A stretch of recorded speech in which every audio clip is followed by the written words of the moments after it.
Hello everyone. आज हम MPPSC mains paper 2 का पार्ट बी का ये दूसरा लेक्चर है और इसके तहत हम आज पढ़ेंगे स्वास्थ्य सेवाओं में प्रतिरक्षण कार्यक्रमों को कि सरकार के द्वारा प्रतिरक्षण कार्यक्रम कैसे कैसे चलाए जा रहे हैं और कितना टीकाकरण हुआ है और कितना टीकाकरण करना बाकी है और किस क्षेत्र में अभी इसकी कमी है और किस क्षेत्र में अभी किया जाना बाकी है। इसके साथ ही हम देखेंगे कि हमारा लक्ष्य क्या है और प्रतिरक्षण कार्यक्रम क्या है। तो सरकार जो अभी वर्तमान में चला रही है सार्वभौमिक प्रतिरक्षण कार्यक्रम, सबसे पहले हम इसके बारे में जानते हैं कि ये क्या है। तो इसमें मुख्यतः बच्चों को टारगेट किया जाता है कि बच्चों को जो शिशु अवस्था में जो बीमारियां होती हैं या फिर 5 साल की उम्र तक जो उनकी बाल अवस्था में उनको बहुत सारी बीमारियों का खतरा होता है, जिस टाइम उनके प्रतिरक्षण पावर जो होता है, प्रतिरोधक क्षमता जो होता है शरीर का, वो काफ़ी कम होता है, जिससे बचाने के लिए टीकाकरण किया जाता है।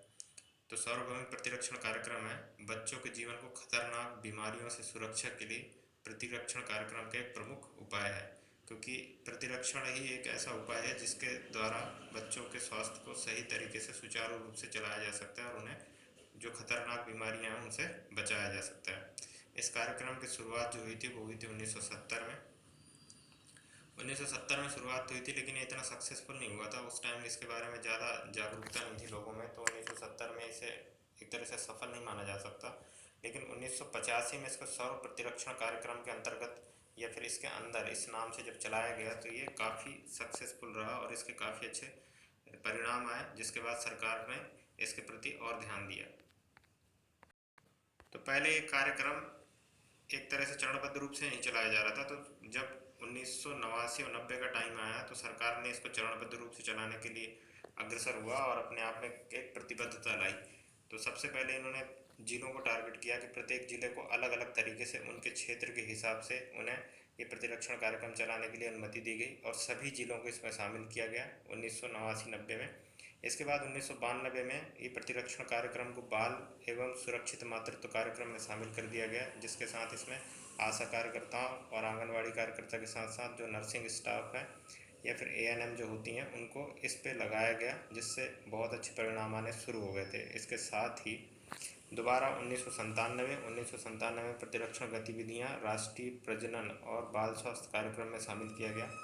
जो नया टाइम आया 1997 का 1997 में इसको नए कार्यक्रम में शामिल किया गया। इसके बाद 2005 में जब राष्ट्रीय स्वास्थ्य कार्यक्रम शुरू किया गया तो उसमें इसको प्रमुख लक्ष्य बनाया गया प्रतिरक्षण को। तो उसके बाद जो प्रतिरक्षण कार्यक्रम चलाए गए उसमें बहुत अच्छे परिणाम आए और टीकाकरण का जो स्तर था वो भी काफ़ी विस्तृत हुआ। पहले लगभग 100 बच्चों में सिर्फ 30 से 40 बच्चों तक ही टीकाकरण पहुंचता था। 2005 में ये आंकड़ा लगभग 70 के ऊपर पहुंच गया। प्रतिरक्षण कार्यक्रम के अंतर्गत किन किन रोगों को टारगेट किया गया है उसके बारे में एक तरह से सरकार ने एक दिशा निर्देश जारी किया है, जिसके तहत 7 वैक्सीन जो 7 रोगों के निवारण के लिए यूज होते हैं, जैसे कि डिप्थीरिया, कुकर खांसी, टिटनेस, पोलियो, खसरा, बालपन, क्षय रोग और हेपेटाइटिस बी, इनके तीव्र रूप से जो बच्चों पर इनका प्रभाव होता है, इनके बचाव के लिए टीकाकरण प्रदान करते हैं और ये प्रभाव बाद में भी दिखाई देते हैं। जैसे हेपेटाइटिस का अगर टीका नहीं लगता आपको या टिटनेस का नहीं लगता तो एक उम्र के बाद आपको परेशानियां होती हैं। इसके साथ ही कुकर खांसी, पोलियो, ये बहुत ही बड़ी बीमारियों में से आते हैं। तो इनके प्रतिरक्षण के लिए एक तरह से टीकाकरण कार्यक्रम चलाया गया इसी प्रतिरक्षण कार्यक्रम के अंतर्गत। 2005 के बाद ये कार्यक्रम बहुत अच्छा अपना काम कर रही है और जो टीकाकरण का स्तर है या विस्तार है वो भी बहुत अच्छा बना हुआ है। तो संपूर्ण प्रतिरक्षण कार्यक्रम जो हुआ था उसके कवरेज की प्रगति रिपोर्ट अपन देख लेते हैं कि ये प्रतिरक्षण कार्यक्रम कितना सफल रहा। तो ये राष्ट्रीय परिवार स्वास्थ्य सर्वेक्षण रिपोर्ट आती है, जिसका अभी चौथा फेज चल रहा है। ये चौथे फेज का रिपोर्ट है, बल्कि अभी जो चल रहा है वो 5वां फेज है, जिसका रिपोर्ट अभी जारी नहीं किया है स्वास्थ्य विभाग ने। तो चौथे रिपोर्ट के हिसाब से प्रतिरक्षण जो कवरेज था वो 5-6 जो 2005-6 में जब प्रतिरक्षण कार्यक्रम को अच्छे से लागू किया गया और मुख्य रूप से टीकाकरण को ही लक्ष्य माना गया, तब इसका स्तर 44% तक ही था, जो कि 15-16 में बढ़कर 62% तक हो गया है। अभी नए आंकड़ों के हिसाब से अगर इसको देखा जाए तो 70 के आसपास या 70 के ऊपर भी पहुंच चुका है। अभी नई रिपोर्ट जब आएगी, राष्ट्रीय परिवार स्वास्थ्य सर्वेक्षण रिपोर्ट 5, अभी ये 4 है और इसके बाद जब 5 आएगी तो उसमें ये चीज़ें बताई जाएंगी। ठीक है, तो NFSS के बाद प्रगति की गति तीव्र हुई है। जब से सर्वेक्षण का जो प्रगति रिपोर्ट है उस पर सरकार ने ध्यान दिया है, तब से जो टीकाकरण की प्रगति है या विस्तार है वो काफ़ी बढ़ा है। और 2030 तक जो लक्ष्य रखा गया है वो प्रतिरक्षण कवरेज को अपनी साधारणीय विकास लक्ष्य की प्रतिबद्धता से काफ़ी दूर है। लेकिन इसको 2030 तक साधारणीय विकास लक्ष्य की जो प्रतिबद्धता सरकार ने दर्शाई है उसको प्राप्त करना है। एक इम्पॉर्टेंट चीज़ ये रही है कि 2009 से 2013 तक प्रतिवर्ष जो प्रतिरक्षण का स्तर है या विस्तार है वो 1% की दर से विस्तार किया, जो कि चिंताजनक है। जबकि इसका विस्तार लगभग 10 से ऊपर होना चाहिए ताकि 2030 तक या उससे पहले हम अपने लक्ष्य को प्राप्त कर सकें और ज़्यादा से ज़्यादा जो शिशु हैं या बाल अवस्था में जिन बच्चों को बीमारियों से परेशानी होती है या मृत्यु होती है उन्हें बचाया जा सके। तो ये हो गया सार्वभौमिक प्रतिरक्षण कार्यक्रम।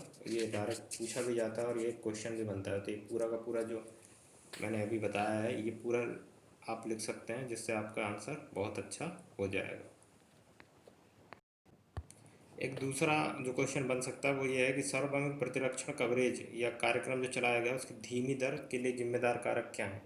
6 नंबर में पूछ सकता है। तो ये सबसे इम्पोर्टेंट है और ये डायरेक्ट क्वेश्चन पूछा जा सकता है। और इसके जो प्रमुख कारण है उसमें सबसे पहला जो कारण है वो है सामाजिक बाधाएं। हमेशा जो प्रतिरक्षण कार्यक्रमों में आया है वो सामाजिक बाधाएं यहाँ हैं। और इसमें सबसे इम्पोर्टेंट जो होता है, जो प्रमुख होता है, वो अभिभावकों का जागरूकता होता है और उनके अपने बच्चों के प्रति स्वास्थ्य के लिए किस तरह की मनोभावना या मनोदशा है और वो कितने जागरूक हैं अपने बच्चों को स्वास्थ्य सुविधाएं उपलब्ध कराने में या टीकाकरण के प्रति। तो अभिभावकों में टीकाकरणों के लाभ, इसकी समय सारणी और स्थान के प्रति जागरूकता का अभाव होता है। कई बार ऐसा होता है कि अभिभावक तो चाहते हैं कि वो टीकाकरण कराएं अपने बच्चों का, लेकिन उनके समय और जगह के का भी उनको इस तरह से ज्ञान नहीं हो पाता या सूचना नहीं मिल पाती, जिसकी वजह से वो टीकाकरण से वंचित रह जाते हैं। समुदाय की बेहतर भागीदारी का ना होना, क्योंकि समुदाय का अगर जो शिक्षित हैं या फिर नहीं भी हैं तो उनके साथ ये प्रॉब्लम होती है कि उनको इनके बारे में ज़्यादा अच्छे से पता नहीं होता, तो उनकी भागीदारी बहुत कम होती है। लगभग 20 से 25% लोग ही टीकाकरण और इन सब के बारे में जागरूक होते हैं। तो ये भी एक बहुत बड़ा कारण है सामाजिक बाधा के रूप में कि वो अपने उद्देश्यों को नहीं पहुंचा पा रहे हैं। और सबसे बड़ी बात है कि स्वास्थ्य सुविधाओं पे सार्वजनिक विश्वास का अभाव भी है, क्योंकि अभी भारत की जो सार्वजनिक स्वास्थ्य सेवाएं हैं उनकी स्थिति काफ़ी कमज़ोर है।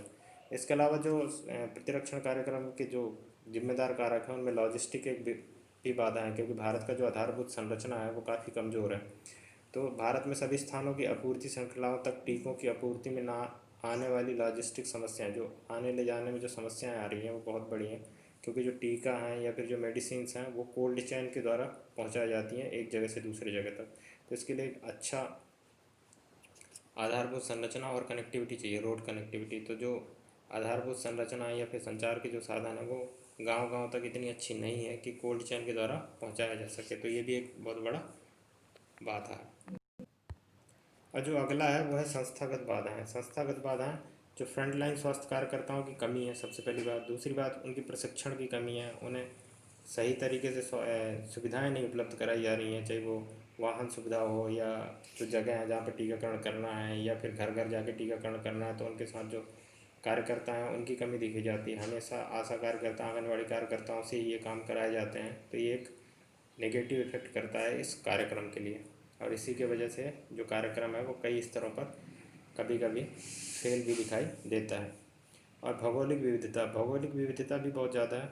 इसके कारण टीकाकरण के नेटवर्क पहुंच सीमित रहती है। जैसे आदिवासी इलाके हो गए, दूर दराज के इलाके हो गए, पहाड़ी इलाके हो गए, जहाँ आवागमन के साधन बहुत कम है, शिक्षित लोग कम हैं, जहाँ पर विशिष्ट रूप से बच्चों का ज्ञान नहीं है कि कितने बच्चे हैं इस जगह पे। तो भौगोलिक विविधताएँ भी बहुत बड़ी हैं, जिसकी वजह से भी ये सफल नहीं हो पाता। तो सामाजिक बाधाएँ हो गई। दूसरा लॉजिस्टिक, मतलब अपने को जो मेडिसिन है उनको पहुंचाने में परेशानी होती है। तीसरा संस्थागत बाधाएं और चौथा है भौगोलिक विविधताएं। इनके कारण ये टीकाकरण जो सार्वभौमिक प्रतिरक्षण कार्यक्रम चलाया जा रहा है सरकार के द्वारा वो कहीं ना कहीं कमज़ोर पड़ जाता है। और अब जो सार्वभौमिक प्रतिरक्षण कार्यक्रम है इसके लिए सरकार के द्वारा क्या कदम उठाए जा रहे हैं, ये भी पूछा जा सकता है कि सरकार जो इसकी असफलता है, जो इसकी कमियां हैं उनको सुधारने के लिए क्या क्या कदम उठाए जा रहे हैं। तो 2014 से एक नया मिशन जो शुरू किया गया है, मिशन इंद्रधनुष के नाम से। और इसका जो लक्ष्य है वो 2020 तक अल्प चिन्हित क्षेत्र वाले 28 राज्यों और 201 फोकस जिलों के प्रत्येक भारतीय बच्चे का टीकाकरण करना इनका लक्ष्य है।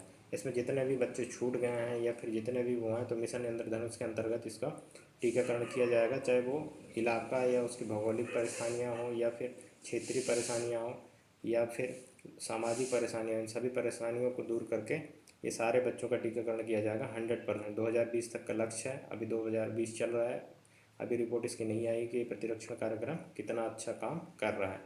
ठीक है, इसके अलावा इसके पूरक के रूप में भी एक मिशन चलाया जा रहा है जिसको गहन मिशन इंद्रधनुष के नाम से जाना जाता है। ये पूरक महत्वाकांक्षी कार्य योजना है जो एक निश्चित समय सीमा में चुनिंदा जिलों और शहरी क्षेत्रों के बच गए और छोड़ दिए गए लोगों को कवर किया जाएगा। इसमें ऐसे लोगों को चुना जाएगा जो कि टीकाकरण कार्यक्रम के पूर्ण होने के बाद भी कुछ बच्चे छूट जाते हैं या फिर ऐसा क्षेत्र जो बच जाता है, उन सबको कवर किया जाएगा गहन मिशन इंद्रधनुष कार्यक्रम में। इसके अलावा 2020 तक वैक्सीन के अधिक न्यायसंगत पहुंच को सुनिश्चित करेगी सरकार और ज़्यादा से ज़्यादा वैक्सीन को उपलब्ध कराएगी, जिससे वैक्सीन की कमी के कारण भी बच्चे टीकाकरण से वंचित न रहें। इसके लिए ग्लोबल वैक्सीन एक्शन प्लान के प्रति भी प्रतिबद्धता जताई है सरकार ने और उसको लागू करना चाहती है, और साथ ही सभी जगह एक निश्चित मात्रा और निश्चित टाइम में समय सीमा पर वैक्सीन उपलब्ध कराना सरकार का लक्ष्य है। इसके अलावा सरकार सूक्ष्म नियोजन और फ्रंटलाइन कार्यकर्ताओं की उपलब्धता सुनिश्चित करेगी। मतलब जितने भी कमियां हैं स्वास्थ्य विभाग में, स्टाफ की कमी है या फिर जो कार्यकर्ता हैं जो ग्राउंड लेवल पे काम करते हैं, ज़मीनी स्तर पर काम करने वाले जो कार्यकर्ता हैं, उनकी कमी को दूर करेगी, पहली बात। दूसरी, एक ऐसा सिस्टम बनाया जाएगा जिसको इलेक्ट्रॉनिक वैक्सीन इंटेलिजेंस नेटवर्क, ये स्वदेशी तकनीक से बनाया गया नेटवर्क है EVIN। इसके द्वारा वैक्सीन के स्टॉक का डिजिटलीकरण कर दिया जाएगा। मतलब कहाँ पर कितना वैक्सीन उपलब्ध है, कहाँ पर वैक्सीन की कमी है, ये आप एक डिजिटली रूप से चेक कर सकते हैं और कहाँ पे इसकी उपलब्धता की ज़रूरत है ये भी पता किया जा सकता है। इसके अलावा राष्ट्रीय टीका नीति 2011 प्रतिरक्षण से संबंधित दिशा निर्देश प्रदान किया जाएगा और इसी का अनुपालन करने के लिए स्वास्थ्य विभाग तथा स्वास्थ्य कर्मचारियों को प्रशिक्षण दिया जाएगा और उन्हें निर्देशित भी किया जाएगा। जन सामान पर आत्मविश्वास को बढ़ाने हेतु प्रतिरक्षण के पश्चात की प्रतिकूल घटनाओं के संबंध में सतर्कता बढ़ाई जाएगी। ऐसे प्रतिरक्षण कार्यक्रम में कोई अगर नेगेटिव चीज़ें हो जाती हैं तो उन्हें उनके प्रति लोगों का विश्वास ऐसा ना हो कि प्रतिरक्षण के प्रति गिर जाए या फिर उनके प्रतिरक्षण या टीकाकरण को वो नकार दें। इन सबसे बचने के लिए सरकार उनके प्रति आवश्यक सतर्कता बरतेगी और आवश्यक कदम भी उठाए जाएंगे। तो ये था सार्वभौमिक प्रतिरक्षण कार्यक्रम और इसमें क्या कमियां हैं, सरकार इसके प्रति कैसे कितना जिम्मेदार है और सरकार क्या कदम उठा रही है, इसके अलावा समाज की क्या भूमिका है, इन सभी के बारे में। इसके अलावा जो अगला है वो है राष्ट्रीय संक्रामक रोग नियंत्रण कार्यक्रम। मतलब सरकार द्वारा जो संक्रामक रोग हैं उनके रोकथाम के लिए क्या क्या कार्यक्रम चलाए जा रहे हैं। तो जो राष्ट्रीय संक्रामक रोग नियंत्रण कार्यक्रम है उसके नियंत्रण और निदेशालय राष्ट्रीय संक्रामक रोग नियंत्रण कार्यक्रम निदेशालय द्वारा इसको चलाया जा रहा है। मतलब स्वास्थ्य विभाग के अंतर्गत, स्वास्थ्य मंत्रालय के अंतर्गत ही ये काम करती है। संक्रामक बीमारियां रोगाणुओं से होती हैं जो एक व्यक्ति से दूसरे में प्रत्यक्ष या अप्रत्यक्ष संपर्क से फैलते हैं। ये इसकी परिभाषा होगी कि संक्रामक रोग अगर कोई आपसे पूछता है क्या है तो आपको बताना है कि संक्रामक बीमारियाँ रोगाणुओं या विषाणुओं से होती हैं। ठीक है, जो एक व्यक्ति से दूसरे व्यक्ति में प्रत्यक्ष या अप्रत्यक्ष संपर्क से फैलते हैं। तो ये पूरा एक परिभाषा है जो 3 नंबर में आप लिख सकते हैं। इसमें एग्जाम्पल में संक्रामक बीमारियों में मलेरिया, फाइलेरिया, कालाजार, जापानी इंसेफ्लाइटिस, डेंगू और चिकनगुनिया। इसके अलावा इस मतलब महत्वपूर्ण कार्यक्रम है तो इस पर और क्या क्या प्रावधान किए गए हैं। जो सरकार द्वारा महत्वपूर्ण कार्यक्रम चलाया गया था वो चलाया गया था मलेरिया के लिए, क्योंकि मलेरिया बहुत बड़ी ऐसी बीमारी थी जो एक टाइम पे बहुत ज़्यादा मौतों के लिए जिम्मेदार होती थी। प्रति साल लगभग 40 लाख लोग अभी भी मलेरिया या फिर इससे इन्फेक्टेड बीमारियों से मतलब मौत हो जाती है पूरे वर्ल्ड में। इसमें सबसे ज़्यादा अविकसित और विकासशील देशों से ही होते हैं, जिसमें भारत भी बहुत ज़्यादा प्रभावित एरिया माना जाता है। ठीक है, ये बीमारी प्लाज्मोडियम परजीवी जो मच्छर है उससे होता है। इसके अलावा ये जो प्रोजेक्ट है उसको कैसे चलाया गया था, तो ये मलेरिया नियंत्रण प्रोजेक्ट के नाम से इसको जाना जाता है। विश्व बैंक में इसकी हिस्सेदारी थी, मतलब विश्व बैंक की सहायता से 1997 में इसको चलाया गया। और इसके अलावा ये 8 राज्यों को इसमें शामिल किया गया है जो इम्पोर्टेंट है। आंध्र प्रदेश, छत्तीसगढ़, मध्य प्रदेश, गुजरात, उड़ीसा, राजस्थान, झारखंड, महाराष्ट्र, ये 8 राज्यों को इसमें शामिल किया गया था। इसके अलावा मुख्य रूप से। इसके अलावा 100 जिलों में 100% मदद देने की भी सरकार ने घोषणा की है इन 8 राज्यों में। ठीक है। इसके अलावा मलेरिया की रोकथाम के लिए राष्ट्रीय औषधि नीति 2010 के अंतर्गत मलेरिया के उपचार का प्रावधान किया गया है। मलेरिया मामलों की संपूर्ण उपचार क्लिनिकल एवं पैरासिटियोलॉजिकल द्वारा प्रदान किया जाएगा, मतलब सभी तरह से मलेरिया का उपचार किया जाएगा। और सबसे जो इम्पोर्टेंट है वो है समान मलेरिया को गंभीर मलेरिया बनने से रोकना और फिर मलेरिया से होने वाली मौतों में कमी लाना।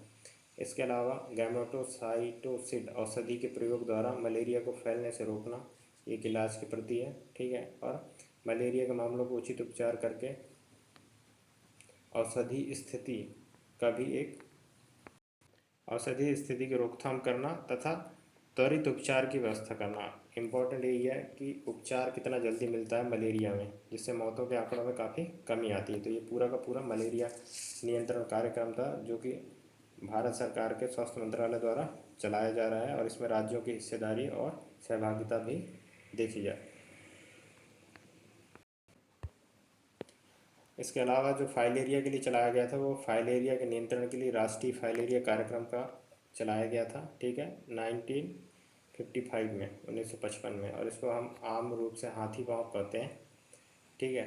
और ये होता है फाइलेरिया परजीवी से, तो ये भी इम्पोर्टेंट है। अब इस पर क्या क्या किया गया है सरकार के द्वारा, तो अब तक जिन क्षेत्रों में फाइलेरिया का प्रसार का सर्वेक्षण नहीं हुआ है उन क्षेत्रों में सर्वेक्षण कर समस्या की सीमा निर्धारित करना, मतलब ये पता करना कि किस सीमा तक अभी फाइलेरिया किस क्षेत्र में फैला हुआ है, तब फाइलेरिया से कितने लॉसेस हैं। इसके अलावा शहरी क्षेत्रों में लावा तथा परजीवी नष्ट करने के उपायों और कार्यक्रमों में तीव्रता प्रदान करना।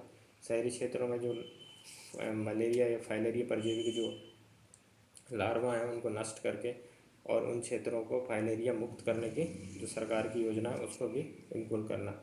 इसका जो सबसे ज़्यादा प्रकोप होता है वो दक्षिण और उत्तर पूर्वी राज्यों में। जो प्रभावित राज्य हैं वो 20 राज्यों एवं संघ शासित प्रदेश हैं। तो ये काफ़ी बड़ा एरिया है फाइलेरिया का भी। इसके उन्मूलन के लिए भी सरकार लगातार प्रयास कर रही है। इसके अलावा कालाजार के नियंत्रण के लिए सरकार द्वारा योजनाएं चलाई जा रही हैं। ये किससे होता है, तो लिस्मेनिया डोनोवानी परजीवी, जो कि एक इसका जो पूरा जीवन चक्र है वो मनुष्य, मतलब जीवन चक्र मनुष्य और बालू मक्खी ये दोनों के बीच पे ही चलते रहता है। और जिस जब ये मनुष्य पे आता है तो ये कालाजार जैसे बीमारियों को जन्म देता है।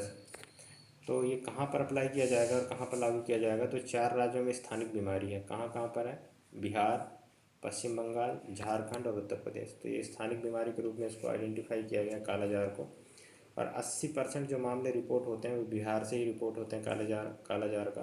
केंद्र सरकार ने 1991 में राष्ट्रीय कालाजार नियंत्रण कार्यक्रम शुरुआत किया था और इसके बाद इसको स्वास्थ्य नीति 2002 में 2010 तक ख़त्म करने का लक्ष्य रखा गया था, लेकिन अभी तक ख़त्म नहीं हुआ है। अभी भी कालाजार के काफ़ी मामले बिहार, बंगाल में मिलते हैं। केंद्र सरकार पूर्ण रूप से कालाजार के नियंत्रण के लिए जो भी दवाइयाँ, औषधि, कृमिनाशक उनका 100% प्रचालन लागत उपलब्ध करा रही है। मतलब अब पूरा का पूरा जिसका इस पर जो खर्च होने वाला लागत है वो केंद्र सरकार के द्वारा ही उठाया जाएगा और इसी के द्वारा ही इसका कालाजार नियंत्रण के कार्यक्रम जो सरकार द्वारा चलाया जा रहा है उसको नियंत्रित किया जाएगा। एक अभी बहुत ज़्यादा प्रभावित करता है जो भारत में, खासकर उत्तर प्रदेश में, पूर्वी उत्तर प्रदेश में और इसके साथ ही गोरखपुर का जो इलाका है और बिहार में, वो है जापानी बुखार। ठीक है। तो मच्छर इंसेफ्लाइटिस जो वायरस है उससे होता है। और 1977-78 में विभिन्न राज्यों में जापानी बुखार की महामारी, मतलब महामारी में जब ये 1977-78 में परिवर्तित हो गया था, तब भारत सरकार ने जापानी सरकार से इसके टीका निर्माण के लिए एक समझौता किया था, क्योंकि जापान में भी इससे प्रभावित काफ़ी क्षेत्र है। तो 2006 से 1 से 15 वर्ष आयु समूह के बच्चों के लिए सिंगल खुराक टीका SA14-14-2 जापानी बुखार टीकाकरण प्रारंभ किया गया है, जिससे काफ़ी कुछ नियंत्रण है। लेकिन अभी भी बहुत ज़्यादा जापानी बुखार से प्रभावित उत्तर प्रदेश और बिहार है। उत्तर प्रदेश में सबसे ज़्यादा जो अभी प्रभावित है वो गोरखपुर के इलाका है, जहाँ पर हर साल जापानी बुखार के बहुत सारे केसेस रिपोर्ट होते हैं। इसके अलावा डेंगू और चिकनगुनिया ये विषाणु से होता है और इसका जो प्रभावित क्षेत्र है वो मुख्यतः पहले शहरी क्षेत्रों में देखा जाता था, क्योंकि ये मच्छर से होता है। तो शहरी क्षेत्रों में देखने को मिलता था, लेकिन कुछ वर्षों के बाद अब ग्रामीण क्षेत्रों से भी इसके मामले आने शुरू हो गए हैं, क्योंकि जो स्वच्छता पे ध्यान नहीं दिया जा रहा है ग्रामीण क्षेत्रों में, तो वहाँ भी इस तरह की बीमारियाँ पैदा होने लगी। 2006 के बाद से पुनः सक्रिय हुआ है डेंगू और चिकनगुनिया, उससे पहले ये काफ़ी कम हो गया था। और मुख्यतः इसमें राज्य सरकार अपनी सुविधा अनुसार कार्यनीति बनाती हैं। केंद्र सरकार इसमें सिर्फ जो योजना की लागत है उसमें अपनी सहभागिता निभाती है और दिशा निर्देश जारी करती है। इसके अलावा जो राज्य सरकारें हैं वो डेंगू चिकनगुनिया से निपटने के लिए उसे नियंत्रण के लिए अपने खुद की ही स्थानीय स्तर पर काम करते हैं, और इसके अलावा उनको प्रभावी नियंत्रण के लिए स्थानीय स्तर को ही ये अधिकार दिए हैं कि वो अपने हिसाब से अपनी योजना बना सकते हैं। खासकर राज्य स्तर पर अपनी योजना बनाते हैं। जो अगला नियंत्रण कार्यक्रम है वो HIV एड्स के लिए है, और HIV एड्स अभी बहुत ज़्यादा एरिया, जो भारत का प्रभावित एरिया अब फैल चुका है। पहला जो मामला आया था भारत में वो 1986 में 1986 में रिपोर्ट हुआ था। और अगर भारत में जो आंकड़े हैं अभी अवेलेबल आंकड़े हैं उसके अनुसार अगर देखा जाए तो शुरुआती दौर में सिर्फ चेन्नई और मुंबई के सेक्स वर्करों के बीच पाया गया था, पर उत्तर पूर्वी राज्य मणिपुर में ड्रग्स लेने वालों के बीच भी इसको रिपोर्ट किया गया था, किसको, एड्स को, HIV एड्स को। इसके बाद ये वर्तमान में देश के सभी हिस्सों में इसका फैलाव देखने को मिलता है, और इसके जो पेशेंट हैं वो लगातार बढ़ रहे हैं। हालांकि एक पॉजिटिव न्यूज़ भी है कि जब से इसके प्रति या फिर एड्स नियंत्रण कार्यक्रम जब से सरकार द्वारा चलाया गया है, तब से जो नए संक्रमित मामले हैं उनमें 57% तक की गिरावट दर्ज की जा रही है, और काफ़ी जो एड्स पीड़ित व्यक्ति है उस पर काफ़ी नियंत्रण भी देखने को मिलता है, क्योंकि इसका जो मेडिसिन है वो उनको लगातार अवेलेबल कराया जा रहा है। 1992 में पहला एड्स नियंत्रण कार्यक्रम का चरण 1 शुरू किया गया था, जो कि विश्व बैंक की सहायता से शुरू किया गया था, और ये कब तक चला था, 5 वर्षों के लिए शुरू किया गया था। लेकिन ये चला कब तक था, 1999 तक इसको क्रियान्वित किया गया था। इसके बाद इसका चरण 2 आया, ये भी विश्व बैंक और दो पक्षीय एजेंसियाँ United State Agency for International Development द्वारा 5 वर्षों के लिए चलाया गया था। इसमें भी काफ़ी अच्छा इसका रिस्पांस आया और इसके परिणाम भी अच्छे देखने के लिए मिले। इसके बाद जो इसका नेक्स्ट चरण था वो भारत सरकार ने अपने खुद से, और चरण तीसरे में 2007 में देश में महामारियों को रोकने और इससे देश मुक्त के उद्देश्य से किया गया था। चरण तीसरा इसका स्टार्ट कार्यक्रम में अधिक जोखिम वाले समूहों और वृद्ध जनसंख्या लिंक और इसके अलावा सेक्स वर्कर्स, समन्वित परामर्श और जांच सेवा, सामूहिक स्वास्थ्य सेवा, सहायता और उपचार केंद्र, सूचना, शिक्षण और संचार तथा कंडोम को बढ़ावा देने जैसे लक्ष्यगत कार्यक्रमों पर भी ध्यान दिया जा रहा है। किसके द्वारा, सरकार के द्वारा। जो सबसे ज़्यादा जोखिम वाले इलाके हैं और जहाँ पे बहुत ज़्यादा जनसंख्या रहती है, जहाँ का जनसंख्या घनत्व तो बहुत ज़्यादा है, यहाँ पर जो इलाका है वहाँ पर सामूहिक जांच की व्यवस्था करेगी सरकार। साथ ही साथ उनके उपचार की व्यवस्था भी करेगी, उनको इसके प्रति जागरूक करेगी, और साथ ही उन्हें शिक्षा दिया जाएगा कि वो कंडोम के यूज़ को बढ़ाएं, और परिवार नियोजन, इसके अलावा जो सुरक्षित यौन संबंध है उसके प्रति भी जागरूकता फैलाया जाएगा। इसके अलावा सरकार वर्तमान में अपना पहुंच जो है वो बरकरार रखते हुए उभरती महामारी को कारगर ढंग से रोक कर नए संक्रमण होंगे उनके निवारण की व्यवस्था करना तथा उनके संक्रमण को रोकना, जो है कि वो अपनी एक स्थिति में ही खत्म हो जाए। व्यवहार परिवर्तन, जोखिम वाले लोगों में HIV सेवाओं की मांग बढ़ाना और आम जनता में जागरूकता के लिए IEC की कार्यनीतियों पर ध्यान केंद्रित करना, इसके तहत जागरूकता अभियान चलाना तथा एड्स के प्रति जो लोगों में दुर्भावना है उसको भी दूर करना और उसके प्रति एक सम्मानजनक स्थिति पैदा करना, ताकि लोग दूसरों से नफरत या भेदभाव न कर सकें। संक्रमण वाले लोगों को विस्तृत सेवा, सहायता, उपचार प्रदान करना। जितने भी संक्रमण वाले लोग हैं उनके सभी के लिए एक विस्तृत सेवा, सहायता और उपचार प्रदान करना। रोगी से बचने में संक्रमण होने से रोकना। जो रोगी है, एक पीड़ित है, उससे दूसरे को पीड़ित ना हो या फिर उसके संक्रमण की स्थिति एक जैसी बने रहे और वो एक से दूसरे पर फैले नहीं, इसलिए संक्रमण से बचाने के लिए सरकार पूर्णतः प्रयासरत रहेगी।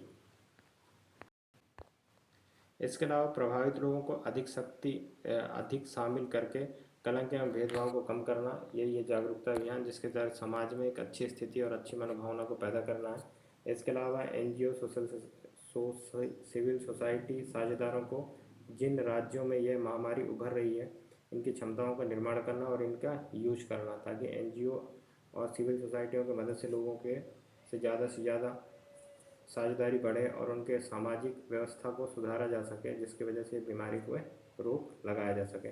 एड्स की सेवाओं को चरणबद्ध रूप से स्वास्थ्य प्रणाली में मिलाना और सामाजिक संरक्षण और बीमा तंत्र को सुरक्षित करना। इसके अलावा बीमा को भी प्रोत्साहित करना ताकि लोगों के अंदर एक बेहतर जीवन के लिए और बेहतर स्थिति बनाया जा सके। ठीक है, अभी जो वर्तमान में है वो लगभग 2011 की रिपोर्ट में 1.5 लाख लोग एंटी रेट्रोवायरल जो इसके मेडिसिन है उसके यूज से लगातार इनके जो प्रतिरक्षण तंत्र है उस पर काफ़ी इम्प्रूवमेंट देखा गया है और इनकी जान बचाई जा चुकी है।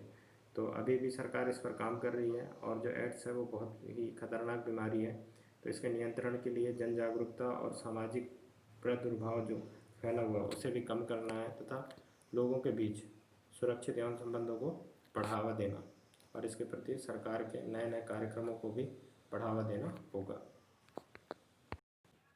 जो दूसरे सबसे बड़ी महामारी है, बहुत बड़ी बीमारी है, वो है टीबी, जिसको हम क्षय रोग कहते हैं।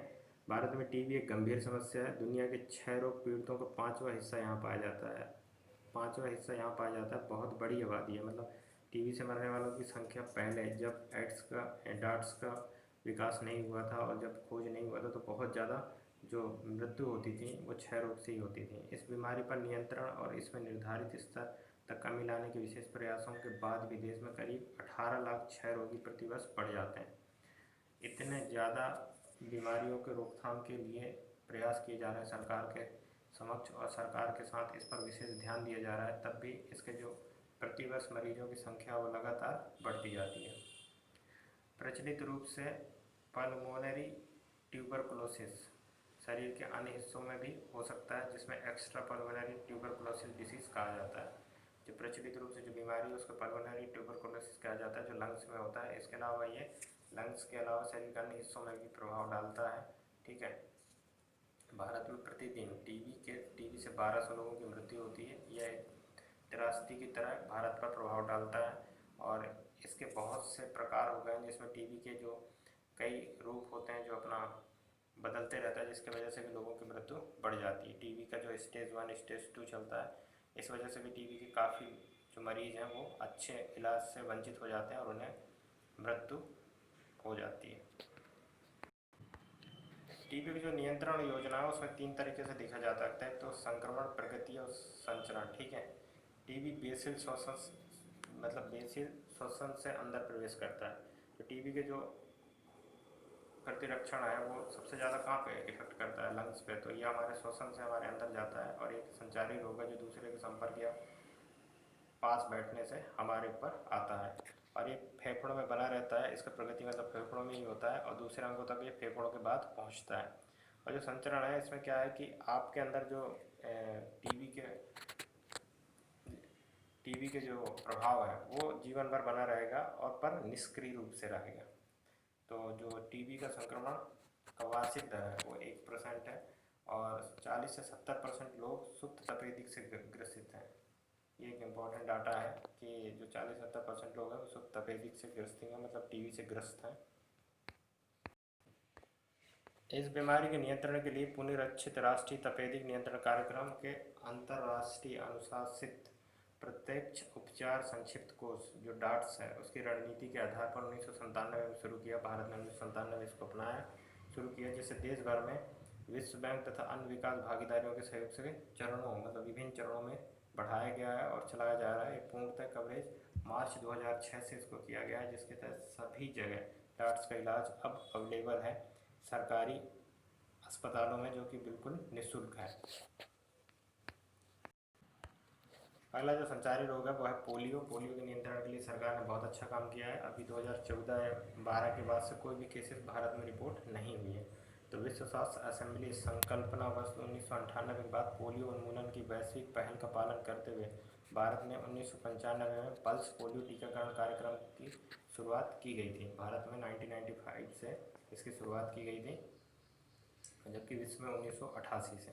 ठीक है, इसमें क्या किया जाता है, 0 से 5 वर्ष की आयु वर्ग के बच्चों को राष्ट्रीय और उपराष्ट्रीय टीकाकरण चरण के दौरान उच्च जोखिम के क्षेत्रों में हर वर्ष पोलियो की खुराक 2 बूंद दी गई और प्रत्येक राष्ट्रीय टीकाकरण दिवस के दौरान 172 मिलियन बच्चों को टीकाकरण प्रोवाइड किया गया। पोलियो का जो अंतिम मामला था देश में वो 13 जनवरी 2011 को वेस्ट बंगाल के हावड़ा जिले में मिला था। इसके बाद से अभी तक कोई भी पोलियो के नए केसेस भारत में नहीं रिपोर्ट हुए हैं। WHO द्वारा 24 फरवरी 2012 को भारत में सक्रिय स्थानीय पोलियो वायरस संचरण वाले देशों की सूची से हटा दिया है। तो 2012 से भारत या 2014 से तो पूर्ण रूप से पोलियो मुक्ति घोषित कर दिया है। तो ये अभियान सबसे ज़्यादा सफल अभियान माना जाता है अभी तक के जितने भी टीकाकरण अभियान और बीमारियों की रोकथाम के लिए चलाया गया है उसमें।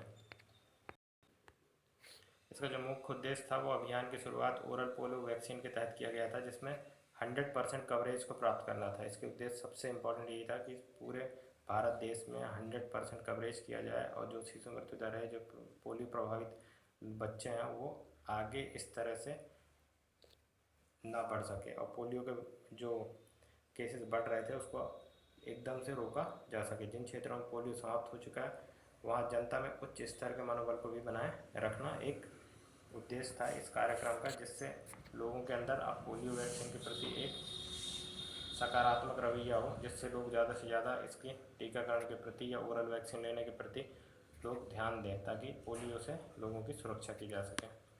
तो आज के लिए बस इतना ही। अब आगे जो पढ़ेंगे वो मध्य प्रदेश सरकार द्वारा जो रोगों के नियंत्रण के लिए कार्यक्रम चलाए गए हैं या फिर बाल स्वास्थ्य के लिए जो कार्यक्रम चलाए गए हैं उनके बारे में। तो ये लेक्चर 2 था स्वास्थ्य सेवाओं के, 2 लेक्चर शायद और होंगे। इसके अलावा फिर अपन पोषण पे आ जाएंगे।